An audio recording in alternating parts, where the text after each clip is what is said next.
This is Ecotricity's ecoTEC Roundup show from Aotearoa's first and only climate-positive certified renewable electricity provider. We only source from wind, hydro and solar, and we are the leading supplier of electricity to EVs in Aotearoa. Search today at ecotricity.co.nz. Welcome back to another roundup of news from the world of clean cars and green energy. As always, thanks for joining me. It is that time of the year when we get a lot of automakers showcasing their sales and production figures, and of course, here we're most interested with the figures that pertain to EVs. So let's do a little quickie roundup from this week's quarterly and half-yearly figures. GM first, which beat Wall Street estimates overall to post a 52% year-on-year quarterly increase in net income. It confirmed that it produced 50,000 electric vehicles during the first half of the year and says it's on target to reach 100,000 EVs during the second half of the year. Next, the Volkswagen Group, which reported a 48% increase in EV deliveries during the first half of the year compared to the same period last, which you'd think would be a great piece of news. But despite this, Volkswagen lowered its overall delivery guidance slightly for the year, including EVs, due to what it says is logistics bottlenecks. While I did just give you overall Volkswagen Group figures though, it's worth noting that individual brands within the company did better or worse. We already know that Porsche has experienced a tough year thus far, but Skoda, a brand which was once the butt of jokes before it became part of the Volkswagen Group, broke new EV sales records in the second quarter, with a 41% year-on-year increase. In a similar vein, Audi experienced a 59% growth in EV sales during the second quarter when compared to the same period last year. And while Audi's Q2 figures are just 100 vehicles less than Q4 last year, it is trending in the right direction. Finally, for the roundup, let's head to Nikola Motor, which hasn't released its quarterly earnings yet, but said that its vehicle sales doubled in the second quarter from 33 BEV trucks to 66. That said, production fell. We'll find out more about actual financials from the company when it publishes them on August 4th. On Thursday this week, Reuters published a story that catapulted EV range versus advertised range into the mainstream. Using empirical data from Recurrent, which captured data from thousands of EV owners in real world versus EPA range, it showed that Teslas are the least likely to achieve their EPA-rated range in the real world.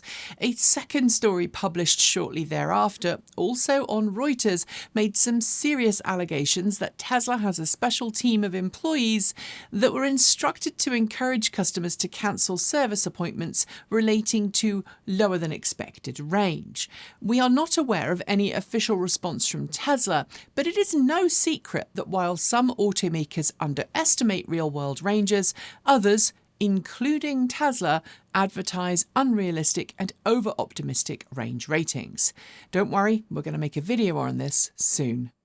If you've been looking for a used electric car, you'll know that the last few years have very much been a seller's market, with used EVs at times selling above their original price, even though they were used. Thankfully, the latest data on used car sales, again from Recurrent, shows that there's a noticeable drop in the price of used EVs. It reports that Tesla models are now on average more than 30% lower than they were this time last year, caused in part by Tesla's new cars dropping in price. At the same time, Recurrent reports that almost 40% of used electric cars on sale in the US today are available for less than $30,000. With used cars under $25,000 now eligible for up to $4,000 of US federal tax incentives, this is great news for anyone wanting to make the switch. Audi has been giving select journalists time with its next big electric model to launch, the Audi Q6 e-tron and Audi SQ6 e-tron. Due to launch in 2024 as 2025 model year cars, these sibling models are still in pre-production engineering phase, but reviews rolling in from those lucky enough to drive them are very good. What makes these cars particularly important, though, is the fact that they're built on the new PPE platform that will also underpin several new models coming to market from other brands, including the Porsche Macan EV. They feature 800-volt battery packs and super-fast charging, but Audi was also keen to highlight next-generation OLED taillights and animated matrix daytime running lights, which sadly aren't road legal in the US. A class action lawsuit against Tesla over unexpected price rises for its solar roofs has been officially settled for around $6 million. 2 years ago, Tesla unexpectedly changed pricing for its solar roof installations, adding what it called a roof complexity factor to installation prices, something that not only increased the price of Tesla solar roof installation quotes by as much as 150% for some customers, but also added unexpected fees to contracts customers had already signed. Unhappy that they were being asked to, in some cases, double the amount of money spent to put solar on their homes, those with signed contracts launched the class action. Tesla hasn't publicly commented yet on the settlement. Back in 2010, Nissan launched its first mass-produced electric car, the Nissan Leaf. In the years since, it's been joined by the Nissan ENV200, at least for a while in some markets because it's no longer on sale, the Japanese market Sakura minivan, and most recently the Ariya SUV. This week, Nissan confirmed that sales of all of those various electric models have helped it to reach 1 million mass-produced EVs sold. Interestingly, while the Nissan Leaf first launched in the US, the largest EV market for Nissan is Europe, where 320,000 Nissan EVs have been sold to date. China and Japan tie for second place with 230,000 respectively. North America comes next with 210,000, and the other 10,000 vehicles are spread across the remaining markets where Nissan EVs are sold. When it comes to investment in electrified transportation, one of the fastest growing areas hasn't been electric vehicles or even electric bicycles, but the world of eVTOL aircraft. There are few weeks when we don't have some story to cover from the electric vertical takeoff and landing world, and this week there's a slightly novel one from one of the most accomplished eVTOL companies, AutoFlight. Fresh from a successful test flight earlier this year, the company published a video showcasing not one, not two, but 3 prototype Prosperity 1 aircraft taking to the skies above Shanghai, China, to execute a choreographed synchronized flying session, complete with smoke trails. Watching them fly through the air reminds me a little of some of the aircraft from the Star Wars universe, though. What do you think? Fresh from his rebranding of the site, formerly known as Twitter, Elon Musk was singing the praises of Tesla full self-driving version 12 this week, stating that it is, quote, mind-blowing, end quote.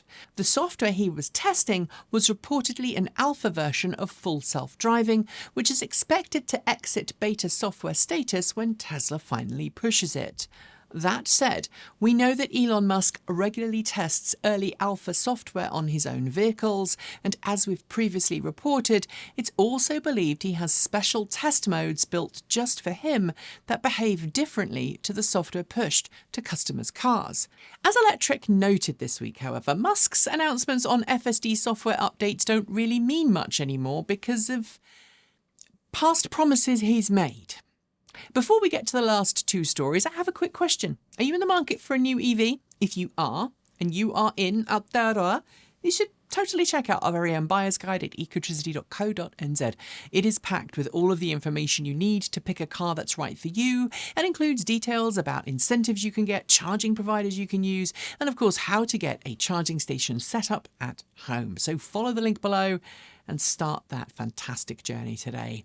The Renault ZOE is one of the oldest all-electric models in production today, having first debuted back in 2012, and so far about 350,000 have been made and sold globally. The ZOE has undergone some significant upgrades in this time, going from a 22 kilowatt-hour battery pack at launch to a 52 kilowatt-hour one today, with similar increases in range and charging capabilities. But today, compared to the competition, the ZOE is starting to look very long in the tooth, and its most recent refresh, alongside more stringent crash tests, meant it scored 0 stars in its recent 2021 Euro NCAP crash test, the third car to ever get 0 stars. So it's no surprise that we've just heard the ZOE will officially end production at the end of March next year, and I'm guessing the reborn Renault 5 will kind of slot into its place in the market. And finally, electric pickups are all the rage, from the massive F-150 Lightning to the equally massive Tesla Cybertruck dressing up as a Ford F-150. The overwhelming majority of electric pickups coming to market are huge, or huge, as we say in Norfolk. That's primarily down to America. Let's blame America, but it doesn't mean in other parts of the world we're not going to see more sensibly sized electric pickup trucks going on sale. And this week, we learned that one such vehicle, the RD6 EV, is leaving its home market of China, where it started production and sales earlier this year, and is preparing to be sold in other markets. Made under the Radar Auto nameplate, the mid-size pickup shares a platform with the Zeekr 001 and Polestar 4, because it's a Geely brand, and promises a choice of 63 kilowatt-hour or 100 kilowatt-hour battery pack and up to 200 kilowatts from its electric motor. Frankly, it's also really pleasant to look at, and it isn't the size of a small British village, so that's a plus. And on that note, we are done for the day. Before I go, though, do make sure you've hit the notification bell so you don't miss out on the latest in EV news from this channel, and if you haven't yet, well, it is high time you switched to Aotearoa's first and only climate-positive certified renewable electricity company. It is super easy to make the switch, and you'll be helping wean the nation off dirty energy and onto clean green power that will keep the land beautiful for generations to come.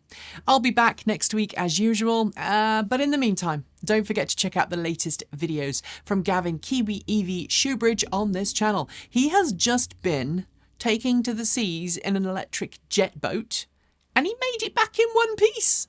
Good job, Gav. Enjoy the rest of your day. I'm Nikki Gordon-Bloomfield. Ka kite. See you next time.